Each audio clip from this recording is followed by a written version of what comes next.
I'm very nervous and very worried this morning because every speech is so good that I'm really worried about my speech.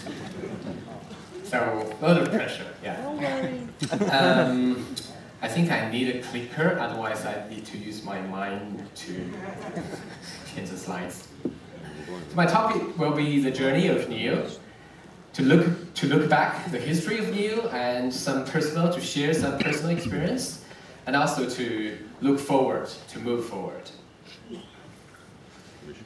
So the first picture is, what is that? It's a, no idea. It's a computer. It's a personal computer. It's a PC with a CRT monitor. How many of you have ever used a CRT monitor? Oh wow, wow.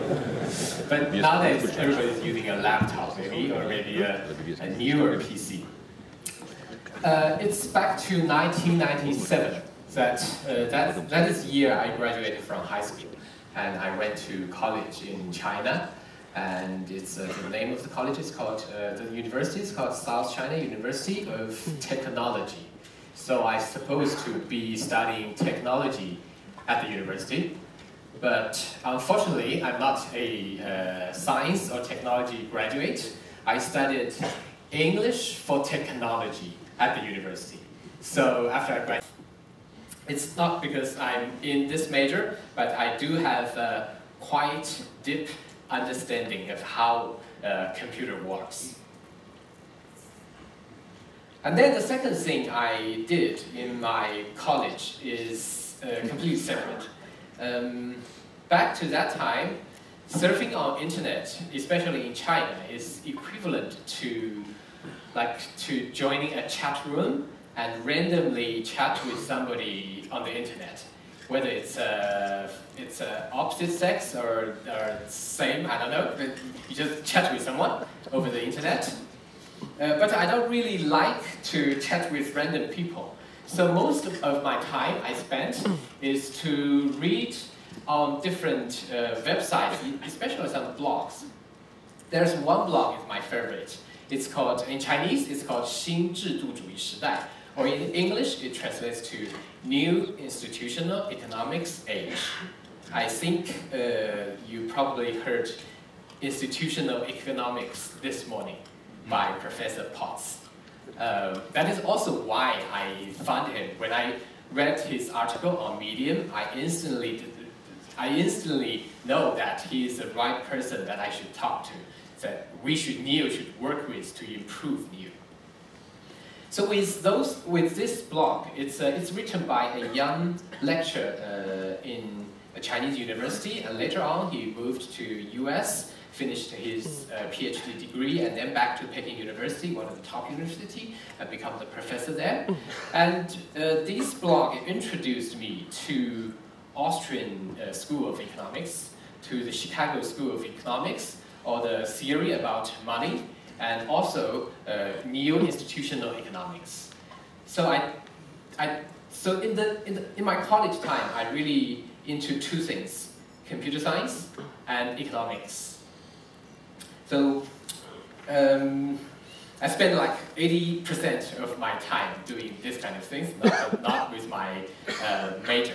You know, for English major, you're supposed to read a lot of classical novels like Gone with the Wind, Pride and Prejudice, and there will be tests. There will be final test at the end of semester. My way to do that is to rent a VCD or video CD and watch the movie, and then I pass the test the next day. So after I finished my college, I worked for a company that is helping Chinese students to study overseas. And after 2 years, I realized that I can do it by myself. I started my own business. But it's not a scalable business. It's not related to computer science or even internet. But one day in 2011, I suddenly discovered something. It's also from the blog. That's something is called Bitcoin. And I instantly fall in love with the idea because it's computer science, and it's also economics. And it all fits all the past experience, all my personal interests. I did a lot of work researching on Bitcoin, but I didn't buy it in 2011. The first Bitcoin I bought is from BTC China, the first Chinese Bitcoin exchange. But unfortunately, they have been closed by the government several months ago. I bought it at $10, so it's a quite good investment. And then in 2012, I also tried to start a Bitcoin business. It's called mongox.cn. I registered the name. I didn't bought the domain name because mongox is not, nobody heard of mongox back to that time in China. So I just registered the name. And the business model will be, BTCC is already there, but their liquidity is very low. They're only like a few thousand US dollars trading volume every day. So I want to build a mongox.cn that can link the liquidity into the order book of mongox.com. But it didn't turn out to be, I haven't really started to do it because one of the co-founder that's supposed to work for me as the CTO, he's in Japan at that time. He found a better job, and he decided not to do that. And the funny thing is, he's my classmate, also an English major, but a Java developer, and a very experienced Java developer. He started an AI company 2 years ago, and luckily, he's bankrupt 2 months ago. So I think this time I will successfully recruit him to join my team.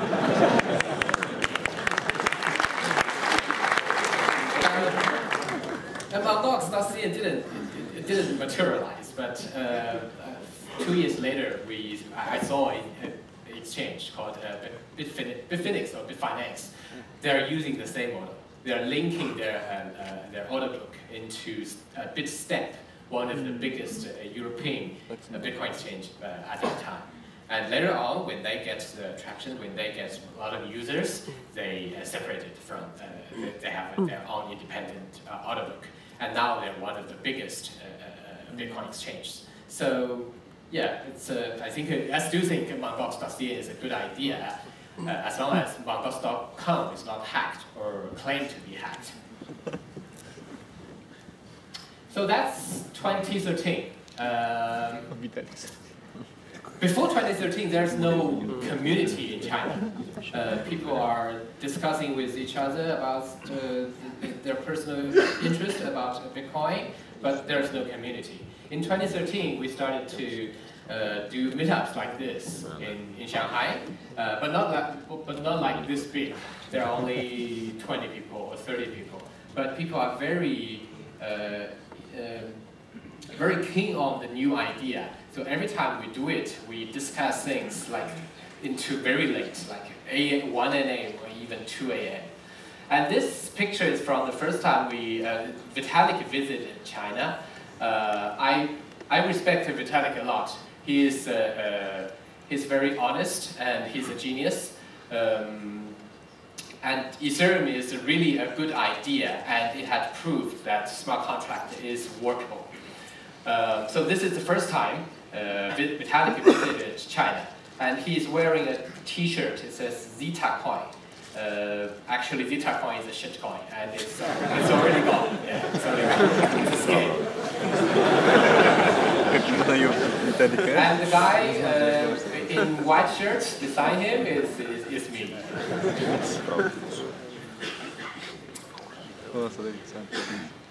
NEO started actually around about the same time as Ethereum.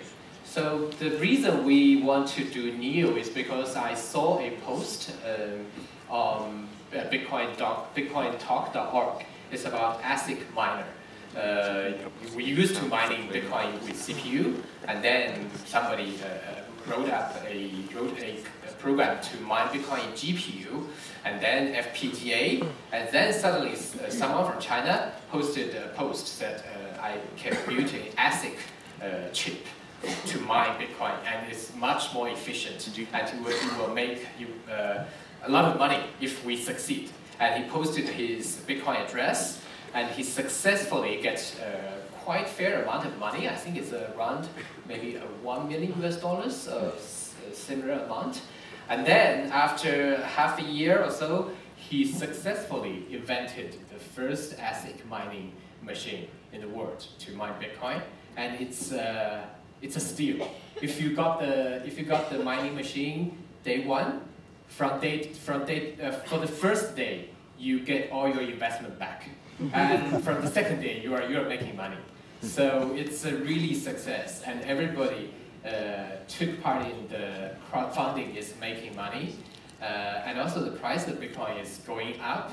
So everybody is very, very happy, and they have a share that can be traded. It's not on blockchain, but it's in a centralized exchange. They can trading their shares. So everyone's happy until one day, until two things happened. One is the exchange got closed by some government, and the second, at a certain point, it's not the Chinese government. I don't know which government. Maybe it's the SEC sent it later to that exchange. And then later, even the founder, he called himself, his ID is Fried Cat, just disappeared with all the Bitcoins he owned. Partially is his Bitcoin, and partially from those investors. So it's not a happy ending, and we're thinking we need a proper way, a better way, a more technology way to do that. So that's why we started building NEO. The first time we introduced NEO is in 2014 in a conference that is the first Bitcoin conference in China. Actually, the picture is not at that conference. It's another conference in Hong Kong, but a similar one. If you can read Chinese, you can see that on the slide it says crowdfunding DAC. DAC stands for Distributed Autonomous Corporation. That's equivalent to DAO, and plus crowdfunding platform. So that is what we are trying to do back to 2014, and it is very similar to today's ICO. The only difference is there's no such a word ICO back to 2014. And then we got funded from ourselves. We funded 400,000 Chinese yuan. That's about $60,000 US from out of our pocket, and another 1/3 is from an outside external investor. And then we rented an office. This one, yeah, it's quite good. And this is Erik sitting in the chair. Yeah. So we spent almost 2 years at that office, even after we finished our first ICO and we are more well-funded.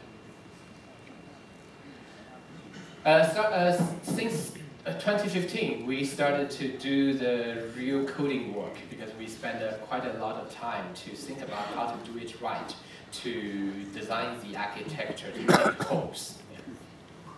Yeah. We have a lot of new features like a BFT style consensus. Probably NEO is the first one in the world that used a BFT style consensus for public blockchain. And we have a dual token system. There are 2 tokens. There are NEO tokens, there are gas tokens. We're the first one to separate stake with utility. And yeah, we're the first one. And we are also supporting writing smart contract in different mature language, including C#, Java, Python, JavaScript, and more is coming. And we also have a protocol called NEOX that can link different blockchains together. So there are many very innovative new features. And also we did 2 ICOs during 2015 to 2016. And in total we raised about $4.5 million US. Back to that time, the funding is good. But comparing to today's ICO, every project here, you guys have more money than we did. And there's a catch. The $4.5 billion will be give back to the community, and we have a give back plan, and we are doing it. Okay, then last year, June 2017, we did a rebranding. We used to be called N-Shares. Yeah, it's a confusing name sometimes. I also often been asked what's the relationship between N Financial and N-Shares, and whether N-Shares is a stock. And I think if we still use N-Shares, the name, probably SEC will think it's a security anyway. Yeah, it's shares. So we decided to rename ourselves to NEO. And we saw a price surge of NEO token, and actually back to last year, everything is going up like crazy. But part of the reason, or some of the reason, or even the major reason is because we did have a lot of things that's different from other blockchains. There are many features that other blockchains that mentioned they want to implement that we already finished on the GitHub, and you can check the GitHub starting from 2015, all the jobs. Where we are today, NEO is very strong at community, and the community is supported us strongly. We have City of Zion, the biggest developers community, English-speaking developers community. We have NEL, a Chinese-speaking community, and also we have Red for Sec, based in Spain, and they did a security audit for NEO. And also we have NEO Research. They're doing a lot of cutting-edge research on NEO. They're based in Brazil, formed by a few scientists and professors. And also we have all documents all translated into more than 10 different languages. And we have tens of thousands of followers on social medias. We're also very active offline, as we see here. Yeah. This is January in San Francisco. We had our first NEO DevCon.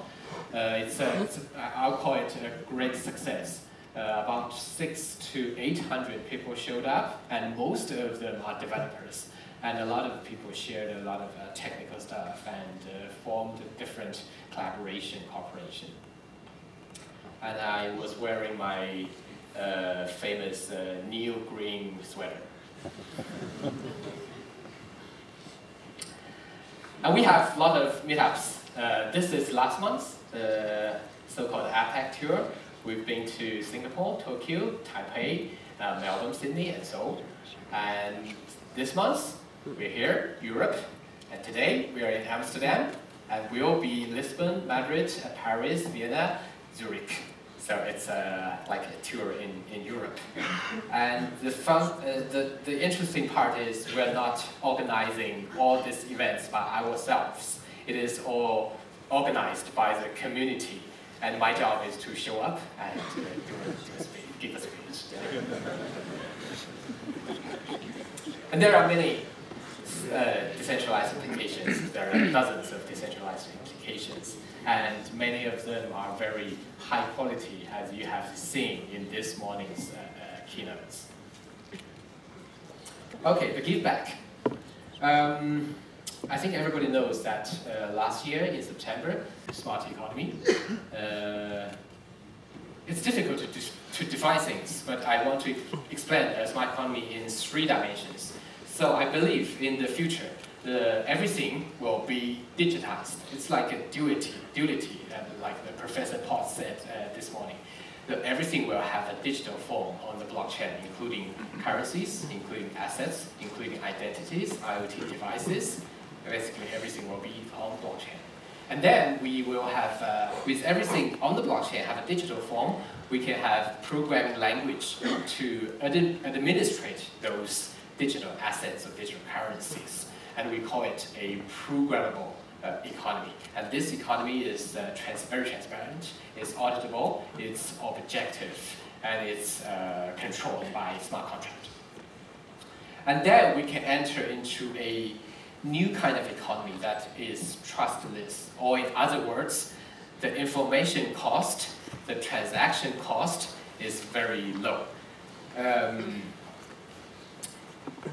Today, the nature, there's a book written by the Nobel Prize winner, Coase. The title is The Nature of Firm. The difference between new institutional economics and new classical economics is new institutional economics properly defined transaction cost. Transaction cost is not zero, it's very high.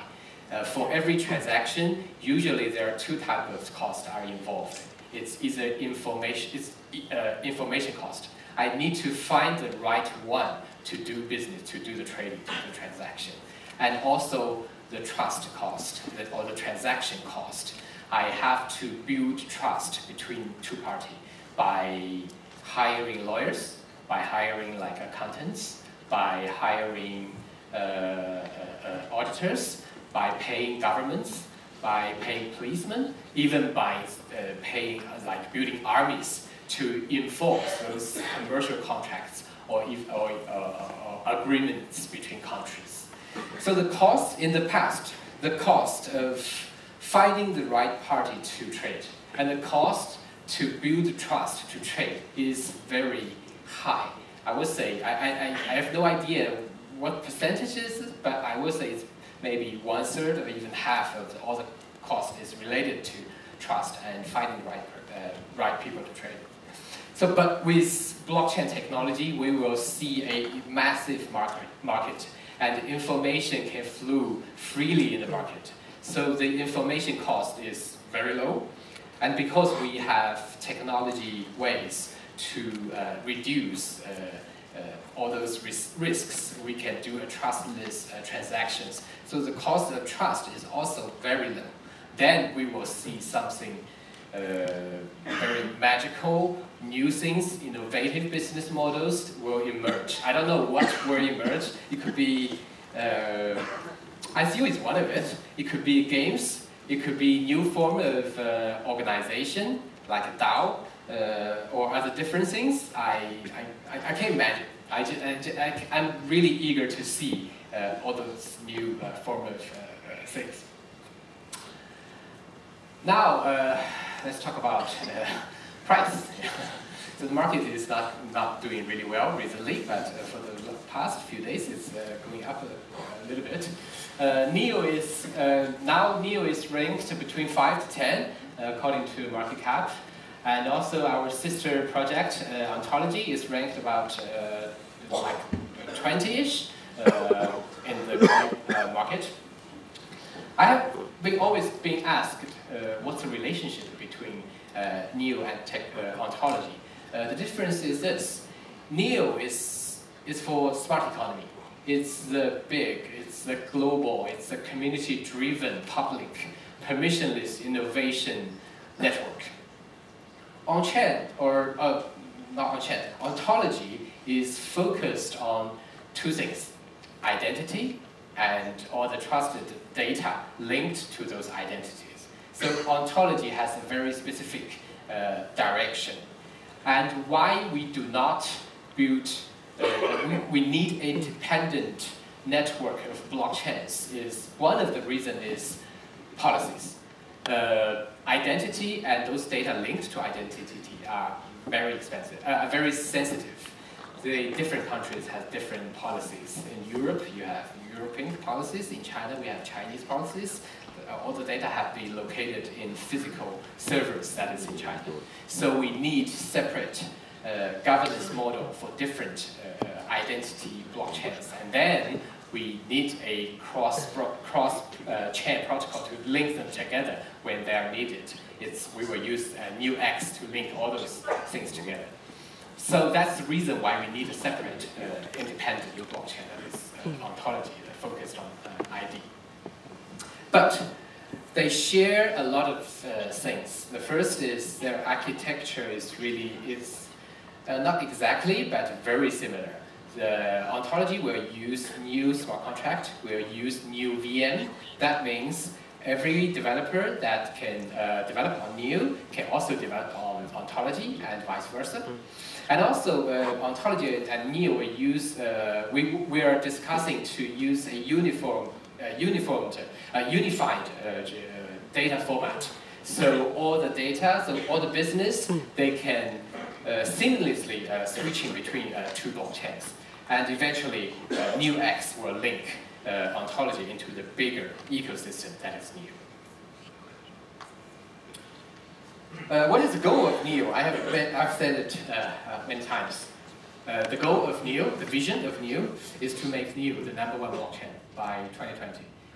To make it #1 doesn't mean it has to have the highest price. It doesn't mean it has to have the biggest market cap. It means we want NEO to be the favorable, to be the best platform that for developers to build decentralized application on top of it. We need to achieve that goal, we need to provide best performance, scalability. We need to have a very diversified ecosystem, as we see in the morning, and we need also a compliance solution that can work with the real world. For the next year or so, we will focus on two sides. One is token economics, the other is token governance. And token economics, including token fundraising, is not necessarily ICO. You can do like targeting institutional investors by selling your tokens. And we will also have a non-fungible token scheme.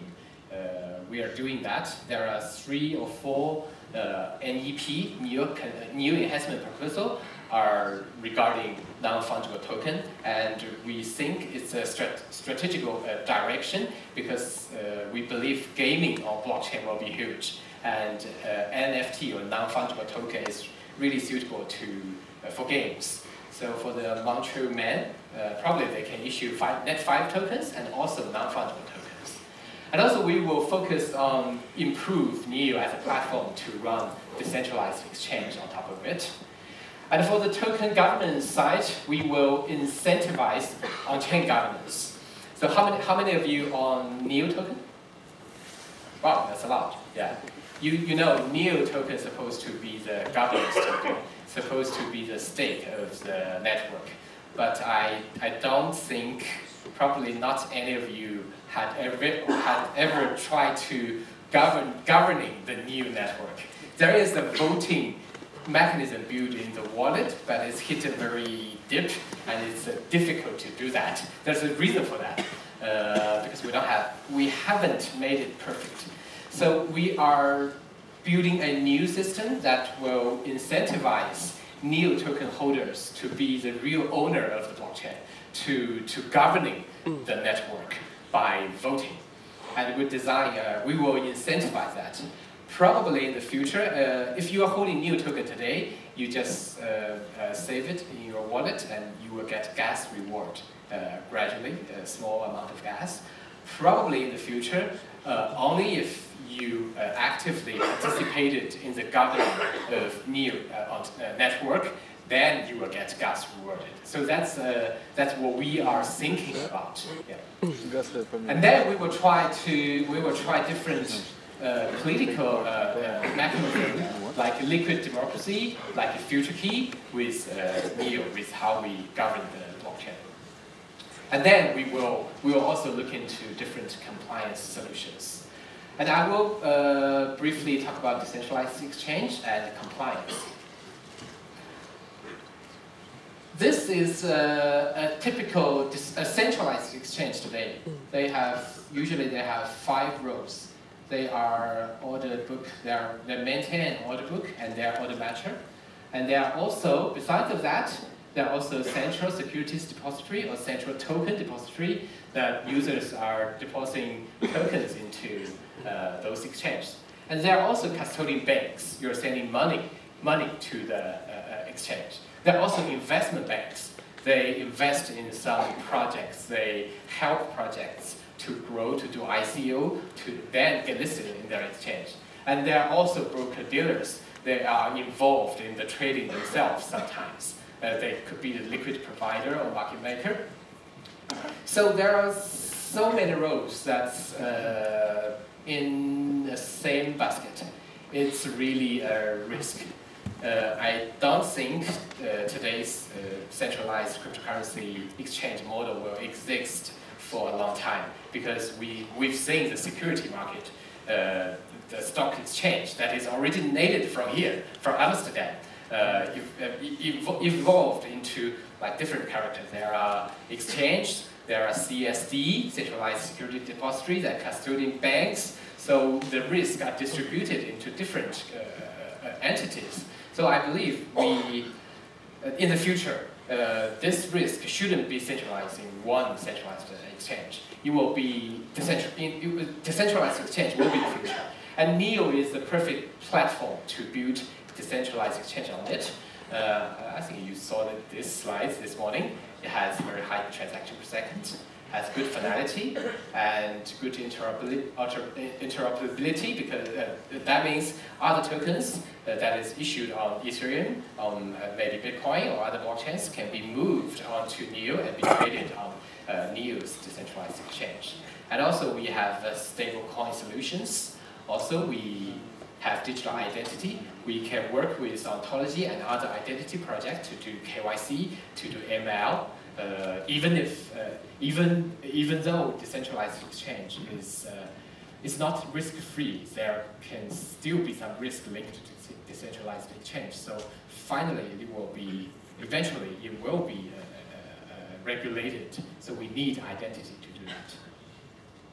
But 1,000 transactions per second is really not enough for an exchange. So we are aiming at 100,000 transactions per second by 2020, and that's without sharding. Our leading developer, Erik Zhang, is sitting there. I have been discussing with Erik with the goal, and we have figured out this is an educated estimation that we will achieve. So,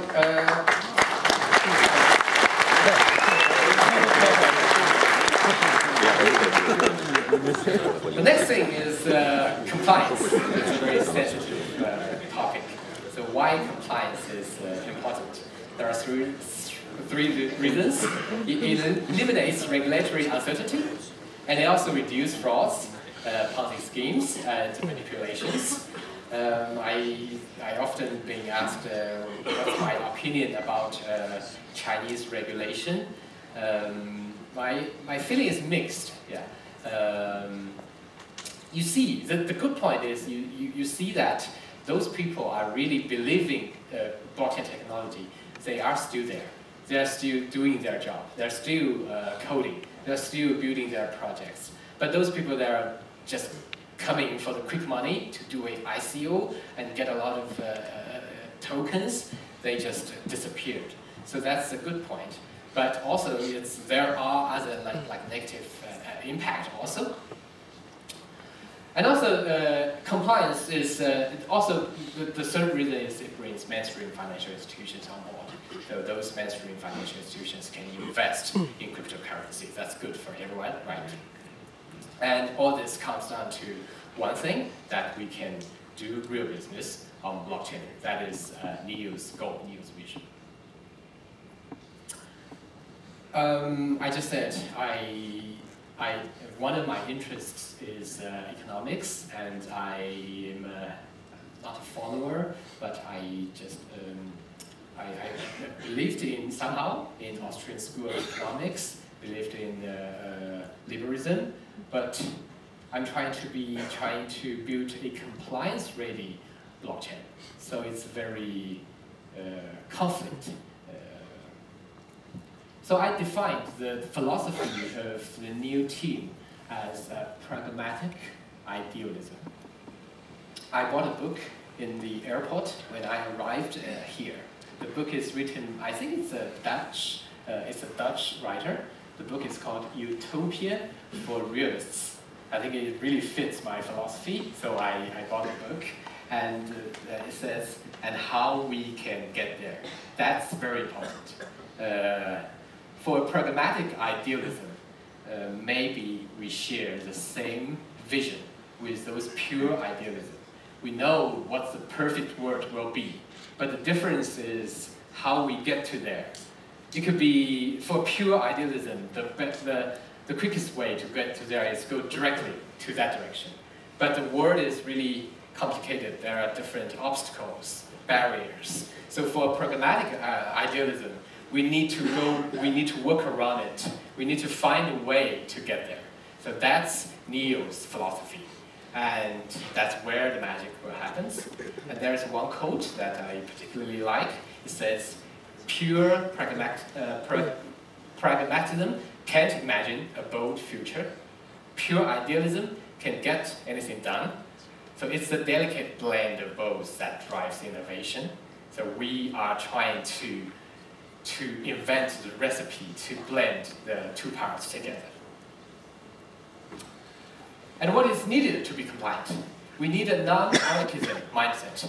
I believe the community of NEO is quite different from Ethereum, from Bitcoin.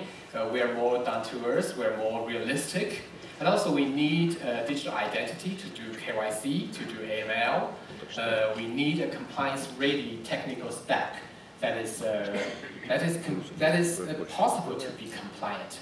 If a blockchain is still doing proof of work to do mining, it is really difficult to be compliant. So the engine of a blockchain sometimes is called, the consensus mechanism is sometimes called the engine of a blockchain. The engine of NEO is called DBFT, or Delegated Byzantine Fault Tolerance. DBFT has a lot of features. With NEO, we have three types of transactions: a transfer transaction, a smart contract transaction that involves the smart contract, and also a voting transaction. You use voting transaction to govern the network. And for now, the only thing you can do is to vote for consensus nodes. So there are two steps. You vote for consensus nodes, and those consensus nodes that got voted in, they were rich consensus in a BFT-style consensus. That's how DBFT works. And it's perfect to be compliance-ready, but also some kind of censorship-resistant. The advantage of DBFT is it's fast, and it has perfect finality. It's not forkable. You will not see a fork in NEO network. I mean, network slip. You will not see two chains moving in the same way. And it's infinitely scalable. It scales to infinite number of full nodes. And also, it's eco-friendly. You don't need to do mining with DBFT. And it has good operationality. You can modify the blockchain, even some of the transactions, in very specific circumstances. DBFT and compliance. So we can imagine, now we have 7 consensus nodes voted in for the consensus process. And those 7 consensus nodes can be located in 7 different jurisdictions. And 7 is not a magic number, it's just decided by the voting itself also. So in the future we can have 10, we can have 21 or even 50. It depends on the NEO token holder's opinion between efficiency and decentralization. And we imagine those consensus nodes were located in different jurisdictions. The implication is no single jurisdiction can sabotage the network. So it cannot, one government or one regulator will not stop or do bad things to the network. And when regulation is really needed, it has to be coming from international cooperation. It needs more than 2/3 of the jurisdictions. They agree in certain policy. Then those policies will be implemented on the NEO blockchain. I believe if 2/3 of the country in the world, like 2/3 of countries of UN, think something is really bad, we need to freeze address because the address is controlled by a terrorist, there is a very high probability that this is a good thing to NEO and this is a good thing to human society. And the best part is all those regulation is transparent. It will be recorded and immutable on the blockchain. Everybody will see that. It will be a legacy. So if you want to do something really bad, it's a bad legacy. Okay, this is my last slide. We used to call ourselves NEO Council, and we did a rebranding last year in June, and now we are doing a reorganization. NEO Council is like a mix of everything. We are in charge of managing the tokens. We are in charge of creating vision, strategy, and then to implement it, to execute the strategy, to hire developers, to do promotions, and to invest in different projects. So my head is like a mess. I'm doing so many, I'm moving into so many directions. And so we decided with the team, we sat together and we figure out we need to separate all those functions. So the new organization will be like this. There will be a proper NEO foundation, a registered entity, that's a legal entity that will be managing all the tokens that we have, that we reserved, the 50% of the token we reserved. And we will do a transparent audit. How did we spend it to the community? So that will be the NEO foundation. And foundation will also be in charge of creating the vision, building the strategy. So that's to orchestrate all the NEO, all the future. And then there will be three arms. The first one will be NEO Global Development, or NGD. So NEO Global Development is responsible for execution the strategies, to realize the visions, to hire developers to do codings and do promotions to marketing works. So that's NGD. NGD will be very actively hiring developers in the next a year or so. So we will have we wish we will have a very strong developer team all around the world. So if you are a developer, if you are interested in building, especially the core protocol, please contact us. And then we have NGC. NGC, NEO Global Capital, and it's the investment arm of NEO. We have invested in lots of high-quality projects, and they have made good money with that, made good return. And the purpose of NEO Global Capital is not to make a profit. The purpose is to make NEO sustainable. So in the future, after we distributed all the tokens that we reserved, we may still have the foundation running with the returns from NEO Global Capital. And then we have a charity foundation, OBF, for research. OBF will donate, will give research grants, will give research grants to universities, to individuals, to student organizations, to do education and training. We wish we can work with MIT to, OBF can work with MIT to develop the institutional crypto economics in the future. So this is what we will do, our reorganization, and what we will do. So thank you very much, and if you are interested in being part of NEO, join us. Thank you.